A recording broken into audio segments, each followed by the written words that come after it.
सो जैसे आपने भी एक और टर्म यूज किया था, व्हाइट लेबलिंग ऑफ प्रोडक्ट्स, तो उन ऑडियंस को आप बताओ जिनको नहीं पता कि व्हाइट लेबलिंग ऑफ प्रोडक्ट्स क्या होता है। सो देखो यार, मोस्टली लोग जब ई कॉमर्स करते हैं ना, ई कॉमर्स के बिना बहुत ज्यादा निशेस होते हैं। एक निश होता है ड्रॉप शिपिंग। तो उसमें क्या होता है, लोग बोलते हैं कि यार जो चीज बिक रही है ऑनलाइन, मैं भी उसको एज इट इज बेचना स्टार्ट कर देता हूँ।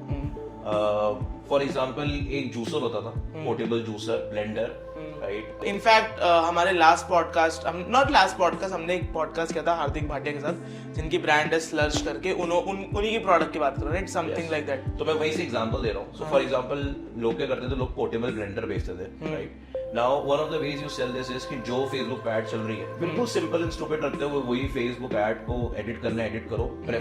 रिकमेंडेड होता है एडिट करो ताकि मेटा डेटा चेंज हो जाए, फेसबुक को लगे नहीं ऐड है, उसी ऐड को चलाओ ट्रैफिक के लिए, सेल्स के लिए। उस ऐड से ट्रैफिक आएगा, ट्रैफिक से सेल्स आएंगी, राइट। और अब वो product as it is ship कर रहे हो। बट इफ यू सी, जो आपके साथ में एक फेसबुक ऐड चल रही है और जो आपकी फेसबुक ऐड चल रही है, दोनों में कोई फर्क नहीं है। Correct. Now but what white labelling will put in effect is, आपने उस प्रोडक्ट के ऊपर अपने लोगो चिपका दिया, या फिर आपने बहुत सिंपल शब्दों में पैकेजिंग पे लोगो चिपका दिया। तो अब आपके कस्टमर को ना रिकॉल है। फॉर एग्जांपल अगर आप स्लर्श की बात कर रहे थे, इनिशियली उन्होंने भी स्टार्ट किया था एक नॉर्मल प्रोडक्ट को ही बेच रहे थे वो लोग, पोर्टेबल ब्लेंडर। फिर उन लोगों को समझ आया कि नहीं यार, इससे इतना फायदा नहीं हो रहा है। मैं आज 100 कस्टमर लेके आया, बट वो 100 कस्टमर गुम हो गए, बिकॉज उन 100 कस्टमर्स को कोई भी रिकॉल नहीं है, राइट, कि मैंने किस ब्रांड का लिया था, ब्रांड का खरीदा। एज अ स्मार्ट मार्केटियर आप चाहते हो कि यार वो 100 लोगों ने जो मेरा सामान खरीदा, उसमें से 20-30 वापस आए, या 10 लोगों को अगर पसंद भी आया आपका सामान, तो कुछ और भी खरीदे।